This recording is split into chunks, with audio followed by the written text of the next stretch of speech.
తిరుమలలో సిట్ విచారణ ముగిసింది. మధ్యాహ్నం వరకు ల్యాబ్ లో తనిఖీలు చేశారు. ఆ తర్వాత లడ్డూ పోర్టు కార్మికులతో మాట్లాడారు.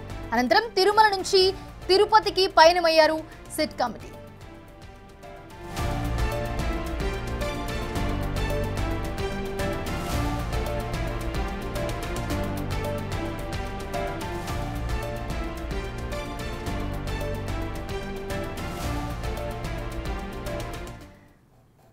ఇదే అంశానికి సంబంధించి మరిన్ని అప్డేట్స్ మా ప్రతినిధి దామోదర్ అందిస్తారు. దామోదర్, ప్రస్తుతం చూస్తున్నాము తిరుమలలో సిట్ విచారణ అయితే ముగిసింది. విచారణ ఏ విధంగా జరిగింది, అలాగే లడ్డు పోటు కార్మికులతో కూడా మాట్లాడినట్లుగా తెలుస్తోంది.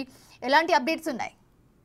మోనిషా, తిరుమల శ్రీవారి లడ్డు ప్రసాదంలో కలిసిందని దానిపై ఏర్పాటు చేసిన సిట్ కమిటీ ఈ రోజు 9 మంది సభ్యుల బృందం తిరుపతి నుంచి నేరుగా 11 గంటల సమయానికి తిరుమలలోనే ఏదైతే ల్యాబ్ కు వెళ్ళారో, టెస్టింగ్ ల్యాబ్ కు వెళ్ళారో, అక్కడ సుమారు 11 గంటల నుంచి 2 గంటల వరకు తమ పరిశోధనను కొనసాగించారని చెప్పవచ్చు. ముఖ్యంగా తనిఖీలు నిర్వహించారు. దీంతో పాటు గతంలో ఏదైతే 2013 నుంచి ఏదైతే 2023 నుంచి రివర్స్ టెండరింగ్ విధానంలో ఎప్పటి నుంచి నెయ్యి కొనుగోలు చేశారో అప్పటి నుంచి ఎన్ని ట్యాంకర్లు నెయ్యి ఇక్కడికి వచ్చింది, ఏ కంపెనీల నుంచి వచ్చింది, ఆయా కంపెనీల నుంచి సేకరించిన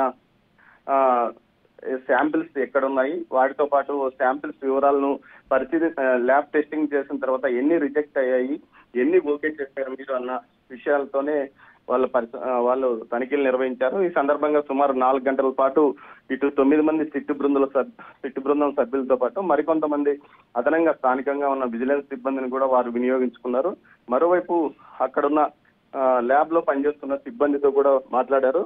వీరితో పాటు ఏదైతే తిరుమల హెల్త్ ఆఫీసర్ తో కూడా సుమారు గంట సేపు ప్రత్యేకంగా సిట్ ఇన్ఛార్జ్ అయిన సర్వశ్రేష్ఠ త్రిపాఠి ఆయనతో మాట్లాడారు. ఏ విధంగా టెస్ట్ చేస్తారు, రిజెక్ట్ చేసిన వాటిని ఏ విధంగా వెనక్కి పంపుతారు, అదే విధంగా టెస్టింగ్ కోసం తీసుకునే నెయ్యి ఏ విధంగా ఉంటుంది, క్యారియర్స్ లో బయట సపరేట్ గా తెస్తారా లేకపోతే నేరుగా ట్యాంకు నుంచి సేకరిస్తారా, ట్యాంక్ ఏ విధంగా నిర్మాణంలో ఉంటుందన్న విషయాలను కూడా వారు స్పష్టంగా అడిగి తెలుసుకున్నారు. అదేవిధంగా పరిశీలించారు. ఈ రోజు ఏదైతే ఆల్ఫా కంపెనీతో పాటు అదేవిధంగా కేఎంఎఫ్ నందిని డైరీ నెయ్యిని కూడా అదే సమయానికి ట్యాంకర్లు రావడంతో వారు ప్రత్యక్షంగా ఆ నెయ్యిని ఏ విధంగా శాంపుల్స్ తీయడము, వాటిని ఏ విధంగా టెస్టింగ్ చేస్తారో అన్న విషయాలను కూడా ప్రత్యక్షంగా పరిశీలించారు.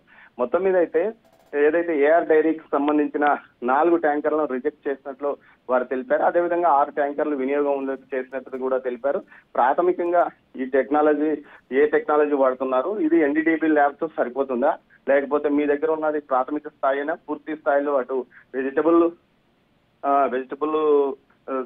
నూనెలు కానీ అదేవిధంగా ఏదైతే జంతువుల కొవ్వుకు సంబంధించిన అవశేషాలు కలిసినప్పుడు వీటిని బయట పెట్టే అవకాశం ఉందా అన్న విషయాన్ని కూడా అడిగి తెలుసుకున్నారు.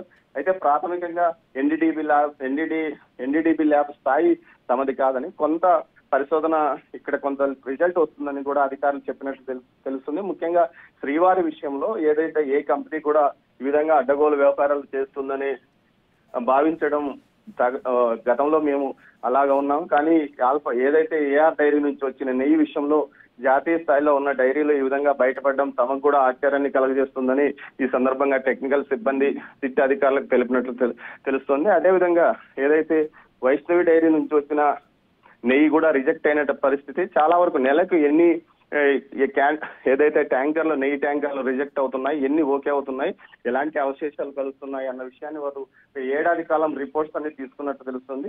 ల్యాబ్ యొక్క ప్రామాణికతను కూడా వారు ప్రశ్నించినట్టు తెలుస్తుంది.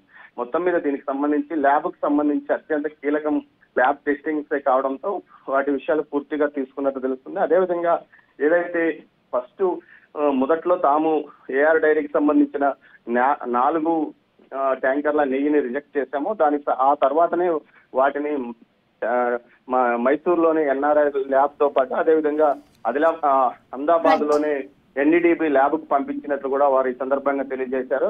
ఆ ల్యాబ్ అప్పట్లో తమకు వచ్చిన శాంపుల్స్ డేటాను కూడా వారికి ఇచ్చినట్లు తెలుస్తుంది. అదేవిధంగా శాంపుల్స్ తీసుకొని అవి ఏదైతే ఏ ట్యాంకర్ల నుంచి శాంపుల్స్ తీసుకున్నామో ఆ శాంపుల్స్ కూడా వారికి చూపించినట్లు కూడా తెలుస్తుంది. మొత్తం మీద ఈ టెస్టింగ్స్ కి సంబంధించి పూర్తి సమగ్ర సమాచారాన్ని ఈ రోజు సిట్ బృందం తెలుసుకుంది. ఆ తర్వాత నేరుగా తిరుమల నుంచి తిరుపతికి దిగొచ్చారు. ఈ రాత్రి రేపు వారు ఏదైతే కిందనున్న మార్కెటింగ్ గోడౌన్లను అదేవిధంగా ఓ బృందం పరిశీలిస్తే మరో బృందం ఏఆర్ డైరీకి అదే తమిళనాడు దిండిగల్కి వెళ్లే అవకాశం ఉందని తెలుస్తోంది.